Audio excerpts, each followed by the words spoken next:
Hi, this is William Ramsey. Welcome to William Ramsey Investigates. On today's show, I'm going to read an article that was published yesterday, April 4th, 2022, 54 years from the assassination of Martin Luther King. The title of the article is Did J. Edgar Hoover Order the Assassination of Martin Luther King? The author is Jeremy Kuzmarov. Last name is spelled Kuzmarov. And I reached out to him and he gave me permission to read this into the record and publish it. So I'm doing so with full attribution. It was published in Covert Action magazine. And you can see it if you're watching this on YouTube. You can see the cover of this excellent article that goes in detail into the death, mysterious death, the suspicious death of Martin Luther King Jr. at a young age of 39.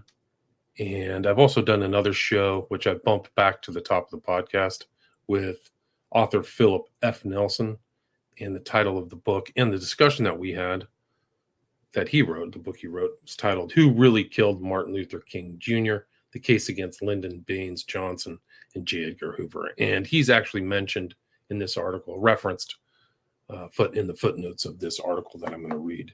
Again, the title of the article is Did J. Edgar Hoover Order the Assassination of Martin Luther King Jr.? And I highly recommend people go look at the article. There's a lot of photographs from that time, and it's very well written. So I'm just going to get started. Did J. Edgar Hoover Order the Assassination of Martin Luther King Jr. by Jeremy Kuzmarov? Powerful new evidence of a government-abetted conspiracy has prompted King family members to demand a reopening of the investigation into his murder. This is an updated article that was originally published on Martin Luther King Jr. Day. The intro is, everyone knows that James Earl Ray shot Martin Luther King Jr., right? The U.S. government says so. All the school textbooks say so. And it is enshrined as unquestioned gospel in the pages of Wikipedia. But the official story is full of holes. Instead, mounting evidence suggests that King may have been murdered as part of a conspiracy planned and or abetted by the FBI in coordination with local Memphis police personnel. In this scenario, Ray served as a patsy, like critics allege Lee Harvey Oswald was in the JFK assassination. The real shooter, according to these accounts, struck King not from the boarding house bathroom, allegedly from where Ray shot him, but from bushes behind the Lorraine Motel, the King assassination's version of the grassy knoll. This article lays out that evidence, as it may soon be laid out in court and a congressional committee, if the King's family's demands to reopen the murder investigation continue to gain traction. What follows is a reconstruction of the events leading up to King's murder and the subsequent purported attempts by local and national government officials to cover up their involvement and pin it on a patsy named James Earl Ray. At 6:01 p.m. on April 4th, 1968, Martin Luther King Jr. was struck in the face by a bullet as he was leaning over the balcony of his room at the Lorraine Motel in Memphis, Tennessee. An hour later, he was declared dead at nearby St. Joseph's Hospital. King had come to Memphis as part of his Poor People's Campaign to support a sanitation worker strike. The civil rights leader was increasingly promoting socialist views, had become more outspoken in criticizing the war in Vietnam, and had been running for president on an anti-war ticket with Benjamin Spock.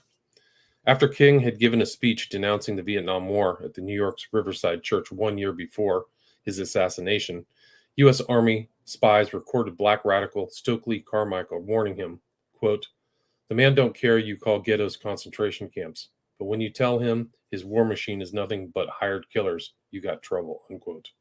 Carmichael, unfortunately, was right. Lone assassin, question mark. Police authorities fingered James Earl Ray, a career criminal from Alton, Illinois, who had escaped from the Jefferson City, Missouri penitentiary in April 1967 as the lone assassin. On May 6, 1968, syndicated columnist Drew Pearson wrote that the FBI was conducting, quote, perhaps the most painstaking, exhaustive manhunt ever before undertaken in the United States. Its G-men have checked every bar ever patronized by James Earl Ray, every flop house he ever stopped at, every cantina in Mexico he ever visited. It has collected an amazing array of evidence, all linking Ray with the murder, unquote. Ray was supposedly motivated by race hate. He allegedly began stalking Dr. King on the weekend of March 17th in Los Angeles, arriving in Memphis on April 3rd with the murder weapon and booking into a seedy rooming house owned by Bessie Brewer above Jim's Grill right across from the Lorraine Motel. Just before 6 p.m., Ray barricaded himself in a communal bathroom from where he pointed his rifle outside the window and shot King. Afterwards, in haste, Ray neglected to eject the spent cartridge. Back in his room, he wrapped his rifle along with an overnight bag in a bedspread and ran outside. Ray was then spotted by another tenant in the rooming house, Charles Quitman Stevens, the state's chief prosecution witness, who said that he saw Ray running out. When Ray saw a stream of police cars rushing to the scene, he panicked and dropped the bedspread with the rifle in the doorway of the Caneep Amusement Company on South Main Street. He then fled in a white Mustang, making his way first to Atlanta, where he ditched the car, then to Toronto, where he hid for a month, and then to Portugal and England, where he was apprehended 2 months later by authorities trying to board a flight to Brussels. Ray's fingerprints had been found on the gun that allegedly killed King, scope, binoculars, beer can, and a copy of the Memphis Commercial Appeal dropped in the bundle. At his trial, Ray pled guilty and was sentenced to 99 years in prison. House Select Committee on Assassinations and 1999 Civil Trial. The 1979 House Select Committee on Assassinations, or the HSCA, which was convened to investigate the King and Kennedy assassinations, alleged that Ray carried out the killing to collect a bounty from 2 St. Louis racists, both dead at the time. In 2012, G. Robert Blakey, staff director to the HSCA, said, however, that he had been deceived by the CIA, which had failed to inform him that a government liaison to the HSCA, George Ioannidis, had a CIA background. Blakey told the Jackson, Mississippi Clarion Ledger that thoughtful people today, not just nuts, think that more people than James Earl Ray were involved in King's killing. In 1999, a mixed-race jury presiding over a wrongful death civil suit by the King family in Memphis reached a unanimous verdict that King was assassinated as a result of a conspiracy involving the U.S. government. King's widow, Coretta Scott King, said afterwards that, quote, there is abundant evidence of a major high-level conspiracy in the assassination of my husband, unquote. The jury found that the mafia and various local, state, and federal government agencies were deeply involved in the assassination. Mr. Ray was set up to take the blame. Case not closed. 3 days after his sentencing, Ray fired his mob-connected attorney, Percy Foreman, and said that he was pressured into pleading guilty and had been set up as a patsy.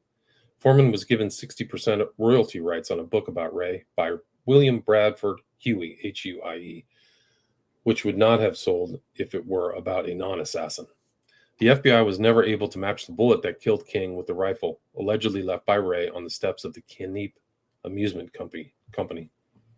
Ray's fingerprints were also never identified in the room he had rented at the rooming house. A well-known crime scene investigator determined that the shot from the rooming house bathroom could not have struck King unless Ray had hung out the window or smashed a 10-inch deep hole in the wall for his rifle to fit into. The angles were all wrong. Memphis police officer Vernon Dollahite said that he arrived on Main Street within 1 minute and 50 seconds of King's shooting and did not see a fleeing Mustang or hear screeching tires, raising doubt that Ray could have gathered his stuff, dropped it in front of the Caneep Amusement Company, a detour from his car, and gotten away to escape notice by Dollahite. Ray's decision to drop the bedsheet supposedly resulted from his panic at seeing a parked police car after exiting the boarding house. However, the car would have been blocked by a hedge, which was cut down the day after King's death. According to Guy Caneep, the bedsheet was dropped on the steps of the Caneep Amusement Company approximately 2 to 5 minutes before King was shot.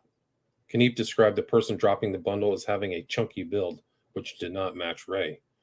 Ray's old prison radio, which could be seen outside the bundle, supposedly fell out when the bundle was tossed in the doorway. However, it was not on its side, visibly cracked or broken. The rifle was also packed tightly, which a panicked killer in a hurry to get away could not have done.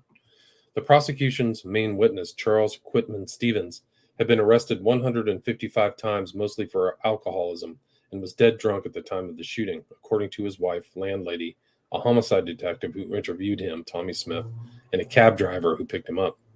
He was looking to obtain a $100,000 reward for identifying the slayer of King. Later, when it shown a photo of Ray by a CBS journalist, Stevens said that he was not the man he had observed running out of the boarding house. Stevens' cab driver, James McCraw, said the hall bathroom was open and the bathroom empty as he approached and left Stevens' room, indicating that the shots did not come from there. Stevens' common-law wife, Grace Walden, also said that she heard the shot come from outside her window in the rooming house, which opened onto the bushy area between the rooming house and the motel. The only man she saw coming out of the rooming house was short with salt and pepper hair, wearing an open army jacket and plaid sports shirt, which did not fit Ray. 2 Mustangs and Ray's alibi. When he was picking up Stevens, James McCraw said he noticed a delivery van and 2 white Mustangs parked within 50 yards of each other, one in front of Jim's Grill, the other just south of the Kniep Amusement Company. Another witness, Charles Hurley, told Ray attorney William Pepper that after arriving to pick up his wife at the rooming house at 4:45 p.m., he pulled up behind a Mustang with Arkansas plates, parked in front of the rooming house and south of the Kniep Amusement Store. Ray's Mustang had Alabama plates and was parked north of the Kniep store. Ray said that he got into the car between 5:45 and 5:50 p.m. and went to a local service station to have a spare tire repaired, meaning that he was not at the rooming house when King was killed. However, his brother, John Larry Ray, said that James lied and was waiting in his Mustang for his handler, Raoul, at the time King was shot, believing he was to be the getaway driver for some job.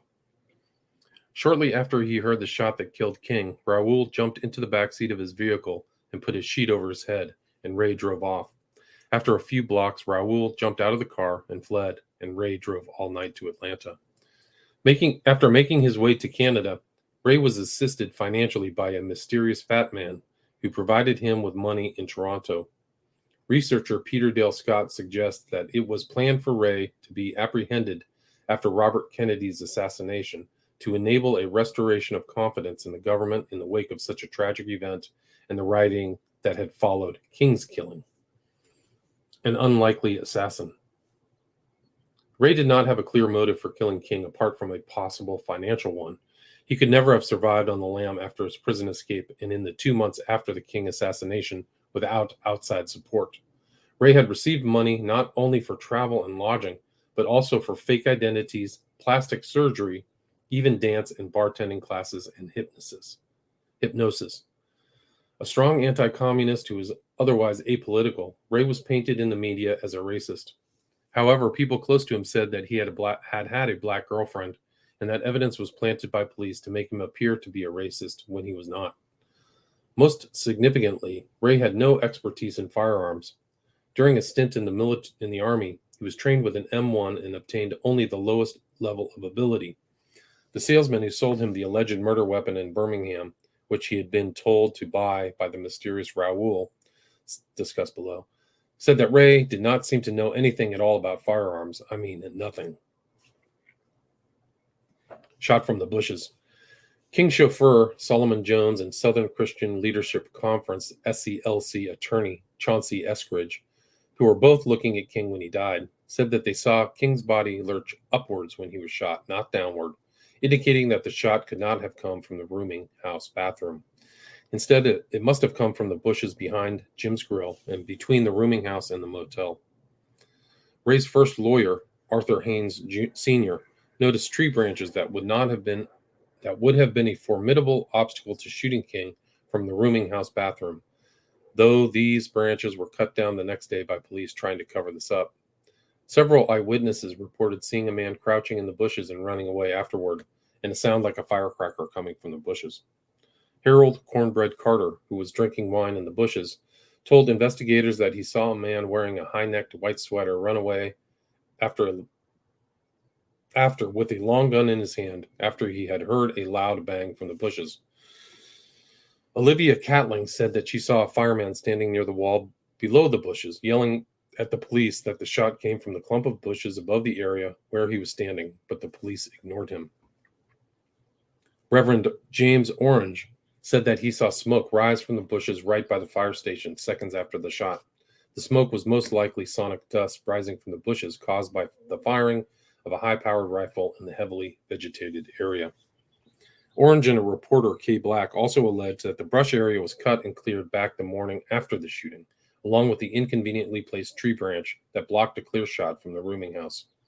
The pre-dawn cleanup request, according to Maynard Stiles, deputy director of the Memphis City Public Works Department in 1968, came from the Memphis Police Department early on the morning of April 5th.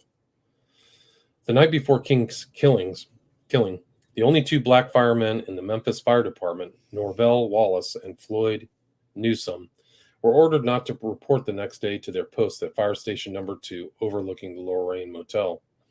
The Memphis Police Department failed to form the usual security squad of black detectives for Dr. King and withdrew other key police security units to a position 5 blocks away from the Lorraine Motel on April 4th, a key factor that enabled the assassins to get away. Black detective Ed Reddit was removed from his surveillance post about an hour before King's shooting and placed in home confinement after the FBI had warned MPD of an assassination attempt directed against him by the Mississippi Freedom Democratic Party, which proved to be phony and served as a diversion. Just before King was shot, someone else called in a hoax from downtown that drew police attention to the northeastern side of the city. The hoax indicated an organized plot and that Ray could not have been the lone assassin. Lloyd Jowers and Jim's Grill.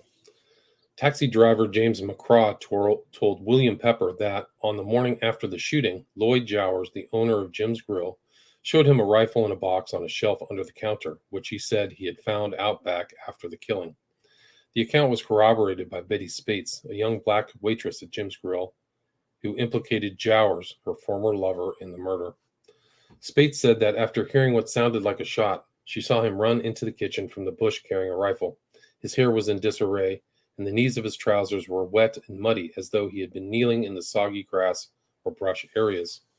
Jowers then wrapped his rifle in a tablecloth, put it under his apron, and slipped into the cafe behind the counter, where he discreetly placed the rifle under a shelf and then asked customer Harold Parker, a taxi driver, if he heard anything. The shooting had only happened 1 minute earlier. Subsequently, a sheriff's deputy came in and ordered Jowers to lock Jim's Grill and keep everyone inside. Jowers later admitted to Willie Aikens, his right-hand man, that he was the figure in the bushes, although he said someone else was the shooter. Aikens said that his job was to kill this shooter who ran off to Florida before he could pop him. Jowers had been a Memphis police officer from 1946 to 1948 who went into business running clubs, then bars and restaurants. Bill Hamblin, James and McCraw's roommate, testified at the 1999 civil trial that McCraw had told him that Jowers had not only showed him the rifle that killed King, but told him to get rid of it. McCraw, in turn, said that he drove on to the Memphis-Arkansas Bridge and threw it off. Frank Liberto and Carlos Marcello. In an ABC television interview in 1993, Jowers said that he had received $100,000 from Frank Liberto, president of the Liberto and Latch Produce Company in Memphis, to arrange Dr. King's murder. John McFerrin, a civil rights leader in 1968, told William Pepper how he heard Frank Liberto from the back of his store before King's death say, quote, "I told you not to call me here. Shoot the son of a bee when he comes on the balcony," unquote. Liberto, a member of the Carlos Marcello crime family, told the caller he should collect his money. $5,000 was mentioned from Liberto's brother in New Orleans.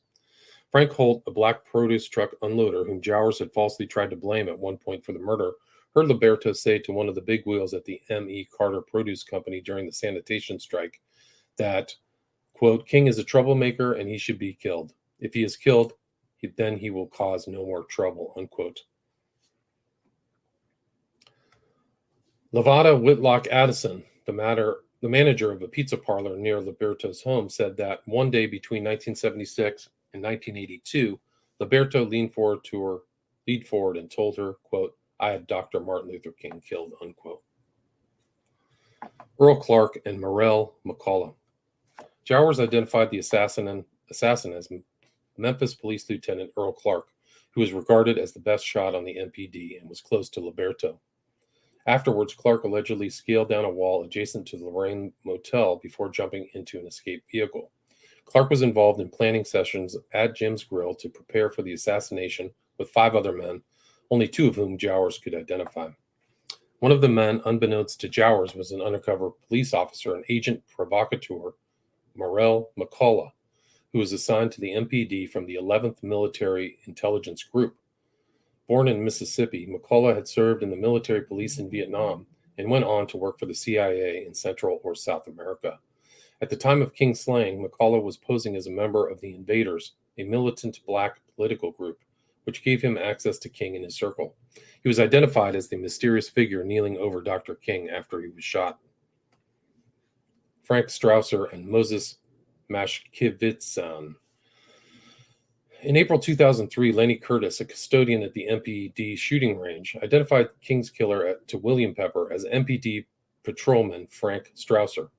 Curtis said that about 4 or 5 months before King's death, he heard Strausser, a Vietnam veteran with a reputation for beating up black people, say in the lounge of the rifle range that, quote, somebody was going to blow King's MFing brains out, unquote. Curtis identified Strausser as being in the gun range firing a rifle all day before the day of King's assassination. Around 2:30 p.m., Memphis Mayor Henry Loeb, MPD Chief Frank Holloman, and a number of MPD officers, including Earl Clark, whom Curtis identifies as the spotter in King's shooting, went into a meeting in a room in the rifle range. Strausser then left around 3:30 p.m. wearing a white shirt and a pair of sunglasses, carrying the assassination rifle in a red Chevrolet convertible. After the killing, investigators identified a size 13 shoe print in the bush behind the Lorraine Motel. In October 2013, Pepper interviewed Strausser and got him to admit that he wore a size 13 shoe. Moses Mashkevitsan, whose likeness had been rendered in a police artist's drawing, could have alternatively been the shooter in the bushes. Mashkevitsan was a Russian emigre who'd been a double agent in World War II, who testified at the trial of Nazi Quisling Marshal Philippe Pétain. After the war, he got into drug smuggling in Belgium, was recruited as a Federal Bureau of Narcotics informant, and became a CIA contract killer identified by author Richard Mahoney, the son of a CIA agent, as being part of the 1961 assassination plot against Congo's nationalist leader, Patrice Lumumba. Ray's intelligence background. Ray's brother, John Larry, believes that his brother's role as a patsy in the King killing had been planned for many years and originated with his army service at the end of World War II. After enlisting in 1946 at the age of 17, Ray served in the 78992nd Infantry Regiment and as a military policeman with the 382nd Military Police Battalion in Nuremberg, Germany. Subsequently, Ray was recruited into the OSS, or the Office of Strategic Services, the predecessor of the Central Intelligence Agency. He told John Larry, that when you join the OSS, it's like joining the mafia. You never leave. Researcher Lyndon Barston was told by an intelligence officer that the 4-digit army units like the 7892nd Infantry Regiment were often used for cover. The unit was based in Frankfurt, Germany, the European headquarters of the CIA, housed in the old IG Farben building, which had been spared during the Allied bombing. Ray was given 2 serial numbers, which further indicated he was involved in something secret. According to John Larry, James was haunted by an incident when he was in the military police when he shot a black soldier named Washington who was accused of beating up Jews and raping an officer's family member, which was not true. James had been given lumbar punctures or spinal taps by Army doctors, which can be used to administer drugs. Gaps in Ray's military record further lead to suspicion that he was an unwitting victim of mind control experiments carried out under the CIA's MK-Ultra, which may have caused him to shoot the black soldier. FBI documents show that Ray saw 2 hypnotists in Los Angeles after his Army service was completed, one of whom, Xavier von Koss, had been an Army intelligence officer and was likely brought over under Operation Paperclip, which brought Nazi scientists to the U.S. James had told his family that the feds were messing with his mind, and his father felt that he had been drugged. Between 1949 and 1952, James served as an undercover operator for FBI investigations into communists in Chicago, earning him the nickname The Mole. When Ray was arrested after committing a robbery, an intelligence operative was spotted in the rooming house where he was staying. There is a possibility that he was there because the government wanted Ray locked up so they could use him in a later operation, knowing he was a controllable personality.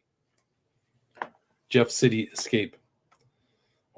City escape. There is no better patsy than an escaped prisoner because he cannot go to the police for assistance and is dependent upon his contacts for survival. On April 23, 1967, Ray escaped from the Missouri State Penitentiary at Jefferson City, where he was serving a 20-year sentence, by hiding in a bread box in the back of a bakery truck. The director of the Missouri State Prison System at the time, Fred T. Wilkinson, was a U.S. intelligence operative who handled the famous 1960 spy exchange between U-2 pilot Francis Gary Powers, whose plane had been shot down over the Soviet Union, and a Soviet colonel, Rudolf Abel, who had been imprisoned for setting up a spy network in the U.S. The warden at Jeff City, Harold Swenson, also had an intelligence background. His predecessor, E.V. Nash, was said to have committed suicide, though the gun that killed him was found in a separate room in his house than his body. After a failed escape attempt, Ray was seen by Dr. Donald B. Peterson, head of psychiatry for the Army's Far East Command during the Korean War, the height of the brainwashing era.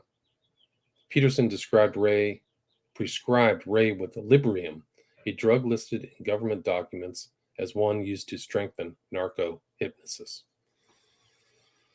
Gene Barnes, a former inmate at Jeff City, signed an affidavit in the late 1970s which said that he had been told by Warden Donald Wyrick that Wyrick, Wilkinson, and Swenson had allowed James to escape Jeff City so that the feds could later use him as the fall guy in King's assassination. The fingerprints the prison sent out after James's escape were not his. They had been switched by Wilkinson and Swenson with another man's, meaning that if Ray had been captured, the police would have had to set him free. When Wilkinson retired, the inmate who talked Ray into escaping, Ronnie Westbrook, committed, quote, suicide, unquote, by hanging himself, though he was discovered with broken arms and legs, pointing to foul play. The mystery of Raoul. After James's escape, he came in contact with a mysterious figure named Raoul, who provided Ray with phony documents in Montreal, Canada, after the two met at the Neptune bar.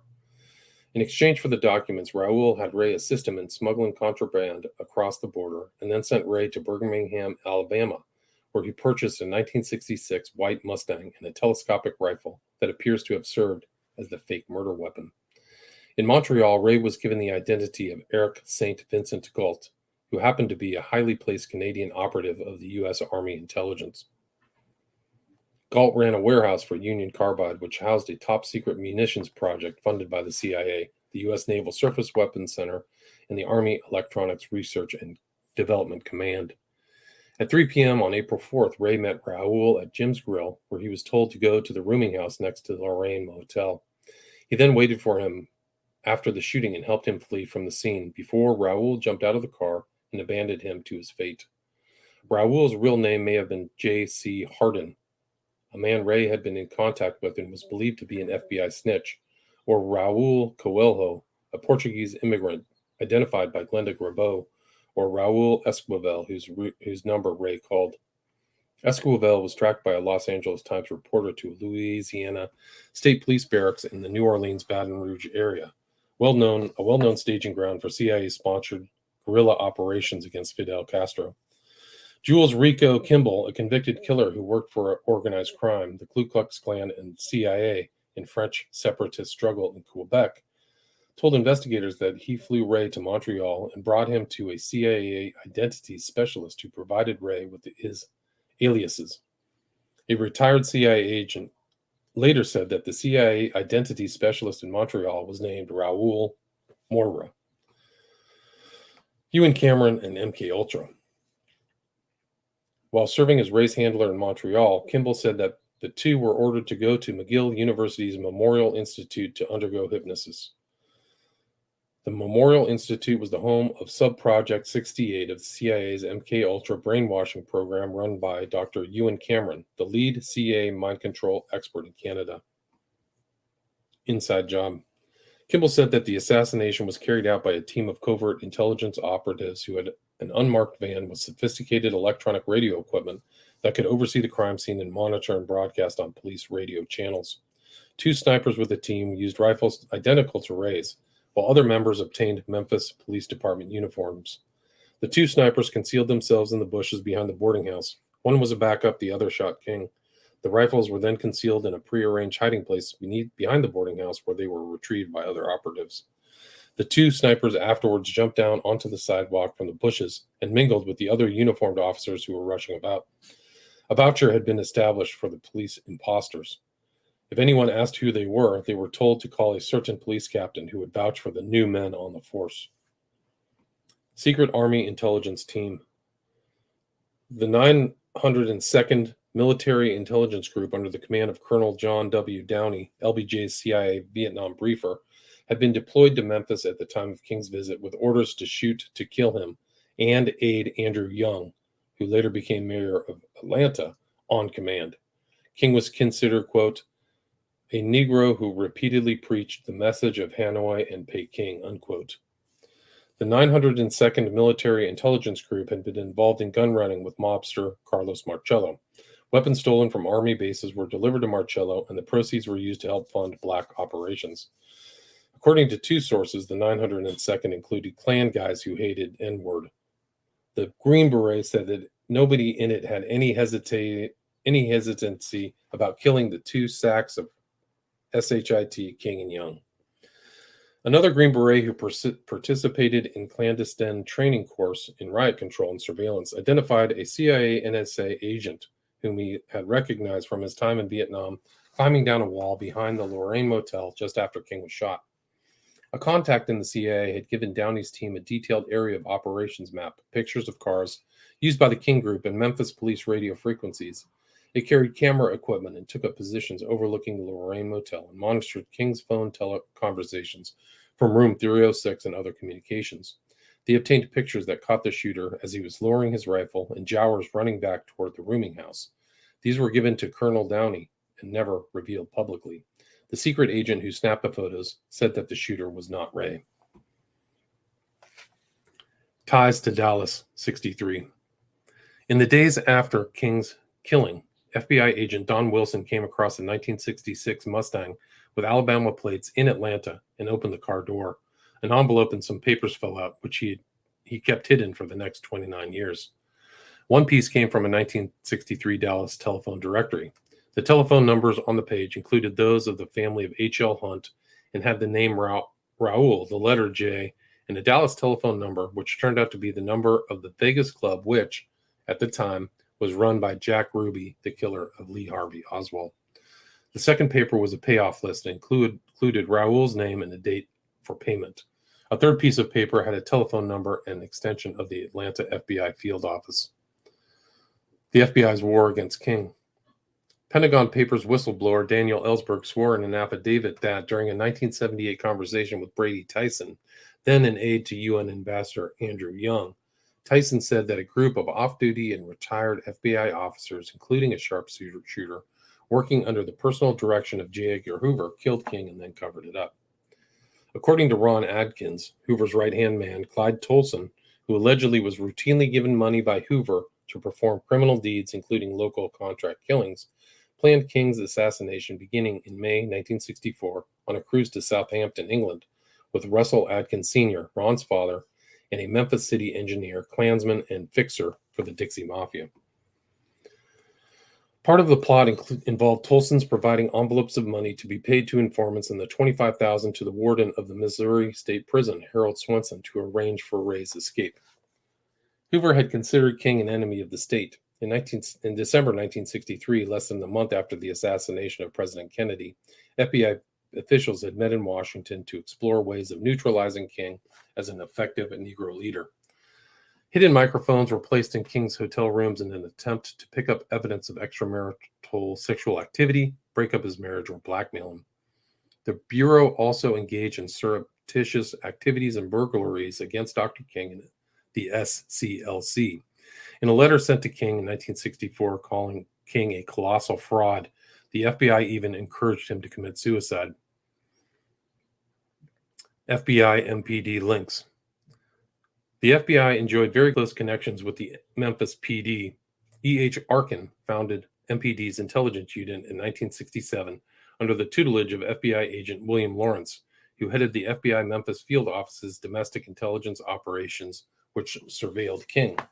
The head of the MPD at the time of King's assassination, Frank Holloman, was a 25-year FBI veteran from Mississippi who was in charge of Director J. Edgar Hoover's Washington office from 1952 to 1959.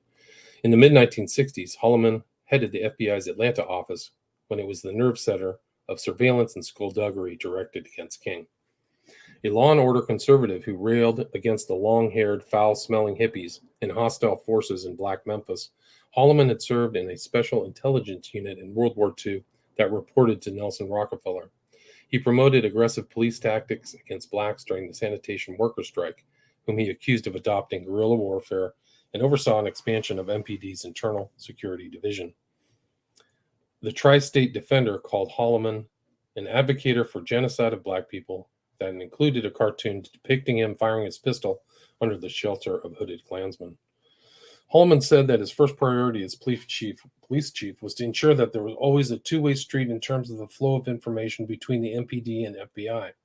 He was the one to move the black fireman and pull black detective Ed Redditt away from protecting King, and according to witnesses interviewed by William Pepper, was involved in numerous other aspects of the planning of King's death.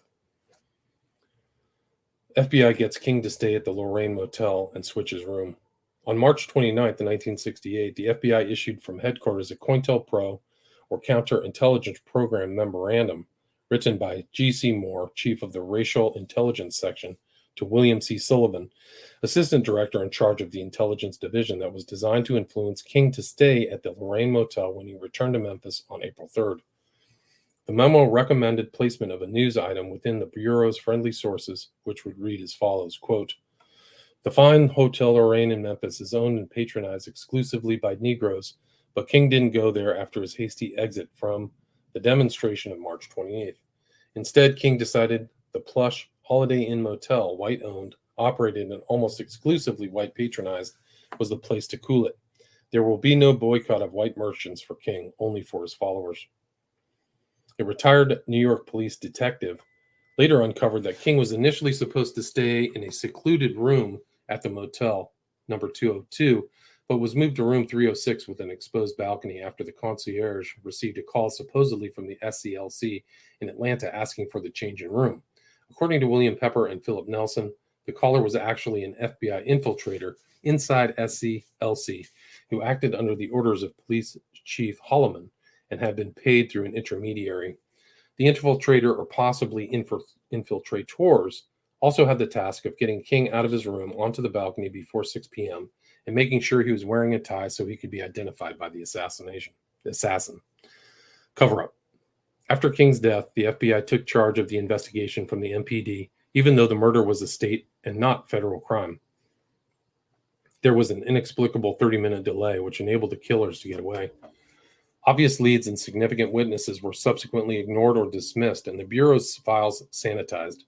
An autopsy of King, amazingly, was never conducted. To help convince the public of Ray's guilt, the FBI had William Bradford Huey, editor of the American Mercury literary magazine, write a book on Ray that depicted him as a deranged lone gunman. A conservative Alabaman, Huey had known J. Edgar Hoover since the 1930s. He claimed that Ray was a vicious Southern racist who had stalked King, which was untrue. Huey was given access to Ray by his first lawyer, Arthur Haynes Sr., a former FBI and CIA agent and the mayor of Birmingham when Eugene Bull Connor ordered the use of police dogs and fire hoses against civil rights protesters. Cartha DeLoach, the FBI agent placed in charge of the investigation, had written a memo to J. Edgar Hoover suggesting that the FBI quietly sponsor a book that would tell the true story of the King case and advise friendly newsmen on a strictly confidential basis that Coretta Scott and Ralph Abernathy were deliberately trying to keep King's assassination in the news by pulling the ruse of maintaining the King murder was definitely a conspiracy and not committed by one man in order to keep the money coming to Miss King. Captain Ed Atkinson, an aide to Memphis PD Chief Frank Holloman, said that he overheard the discussion of two FBI agents at the bathroom window at the rear of the rooming house after the killing, in which one of the agents said that the tree branch would have to be cut because no one would ever believe that a shooter could make the shot from that point with the tree in the way. After undergoing hypnosis, Atkinson identified Memphis Police Captain Earl Clark as the one who called for the cutting down of the tree branch. The sanitation worker strike in Memphis started after two black sanitation workers Echo Cole and Robert Walker, were crushed to death in the back of a garbage truck on February 1st after taking temporary shelter from a hard rain by kneeling inside the back of the truck. According to Ron Adkins, whose father Russell ran the Memphis City garbage dump, Cole and Walker did not die because of an accident. Somebody pulled the hammer, pulled the lever on the truck, and mashed them up in there. The motive behind the killings was to precipitate the strike that would draw King to Memphis, the ideal place for him to be killed. Memphis was ideal because of the close connection between J. Edgar Hoover and Police Chief Holloman and the hostility towards King exhibited by Memphis Mayor Henry Loeb, a segregationist whose family had made a fortune in the dry cleaning business, exploiting black labor. Furthermore, Tennessee's Governor Buford Ellington was a close friend of President Lyndon Baines Johnson, a Hoover ally who also wanted King dead. Ellington's involvement in the cover-up was demonstrated when he fired the state's Commissioner of Corrections, Harry S. Avery, after he had begun to investigate King's death when he came across a letter to Ray typed on McGill University letterhead, which Avery believed might have been related to how Ray was able to obtain his aliases and some Canadian passports. Ghouls in white smocks. After more than 4 decades, Jonathan Shelby came forward relaying the story of his mother, Lula May, who was a surgical aide at St. Joseph's Hospital that took part in Dr. King's emergency treatment. The morning after King's death, she had ordered her family to tell him that as doctors were working to save King, one of the orderlies, John Billings, following doctor's instructions, left the room to find the men in charge. When he returned with them, the doctors said there was nothing more they could do to save King, and then instructed the rest of the staff to leave the room and not talk about what occurred. According to Lula May, who was the last to leave the room, King was still alive at that time. As she made her way out of the room, the head of surgery, Dr. Breen Bland, a pioneer in blood transfusions and polio vaccinations, said a couple of men in suits told the doctors to stop working on that end and let him die. She also heard spitting sounds and turned around just in time to see doctors spitting on King and removing his ventilator tube while putting a pillow over his face to ensure that he died. Ron Adkins, under oath, stated that he had been with his father, and after he died, his older brother Russell Adkins and his father and brother discussed the plan with Dr. Bland and Frank Holloman regarding the need to take King to St. Joseph's Hospital if he had not been killed. Ron recalled that Dr. Bland was prepared to give King a certain lethal injection if it became necessary. Poor Buddy. On the night of April 4th, cab driver Lewis Ward went straight to the airport after hearing of King's shooting and met a fellow driver he knew as Buddy, who said he had gone to the Lorraine Motel shortly before 6 p.m. to pick up a passenger with an enormous amount of luggage.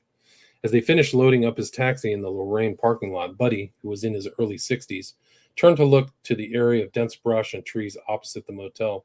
The passenger then punched him on the arm to distract him and told him to look up at King on the balcony, where he appeared to be a sitting duck for any would-be assassin. At that precise moment, King was struck by the fatal bullet. Buddy saw a man thought to be Earl Clark come down the wall from the balcony empty-handed and get into a black and white Memphis PD car, which was stopped at the middle of the intersection between Mulberry and Hewlin. The passenger at this time became irritable, saying he had to leave immediately because otherwise the ambulance and other cars would box them in and he had a plane to catch. When Ward asked about Buddy a few days later, 3 or 4 other drivers in the main taxi told him they understood he had fallen or had been pushed from a speeding car from Route 55 on the other side of the Memphis-Arkansas Bridge late in the evening of April 4th and was dead. A pile of corpses. John Larry Ray, who spent 18 years behind bars after being framed for a crime he says he did not commit, wrote that the cover-up of the King assassination left a pile of corpses in its wake. 3 months after Jimmy Hoffa's lawyer, Z.T. Osborne Jr., decided to help James Earl Ray with his case, he abruptly committed suicide, which his wife did not believe. 2 judges considering Ray's request for a retrial, W. Preston Battle and William E. Miller, died of suspicious heart attacks. Just before he died, Battle had received a request for a new trial from one of Ray's new attorneys, Richard J. Ryan, which was refused by Battle's successor, Judge Arthur Faquin Jr., in contradiction to existing Tennessee law. The Church Committee hearings later revealed that the CIA had developed a heart attack gun which could deliver a tiny frozen needle that upon entering the body would deliver a toxin that induced a heart attack, but then became undetectable at autopsy. In July 1969, King's brother, Martin Luther King's brother, the Reverend Alfred Daniel King, was found dead in his home after an apparent swimming pool accident. By all accounts, he was a fantastic swimmer. The emergency responders said upon arrival, "Ain't no water in his lungs. He was dead before he hit the water." King's wife, Naomi, said, quote, "Absolutely, he was murdered. He was an excellent swimmer.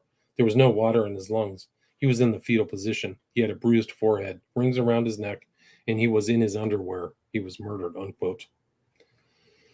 In 1971, Bill Sartor, a 32-year-old writer for Life and Look magazines, on the trail of the Marcello Liberto organized crime connection to King's death, was murdered in Waco, Texas, the night before he was to interview a nightclub owner linked to Marcello.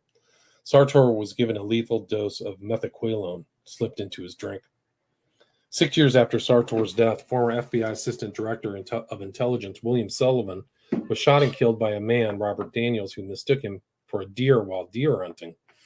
The killing occurred shortly before he was scheduled to testify before the HSCA about his former boss, J. Edgar Hoover's hatred of King. Getting away with murder. Martin Luther King Jr.'s assassination was a major negative turning point in American history. It sparked riots that played into Richard Nixon's call for law and order, deprived the civil rights and Vietnam anti-war movements of its greatest leader, and destroyed prospects for an interracial movement of the poor. Afterwards, 2 U.S. Army brigades were until 1971 stationed on permanent standby to deal with domestic unrest as part of Operation Garden Plot. King had prophesied that a world starved of love, in which human caring and the spiritual dimension are de-emphasized, would become one of material scarcity, massive inequality, overly stressed environmental systems, and social disintegration. The men who killed King were very clearly starved of love. The evidence indicates that they continue to enjoy impunity for their crime because the U.S. government will never admit that it was behind the killing of a national treasure. The end.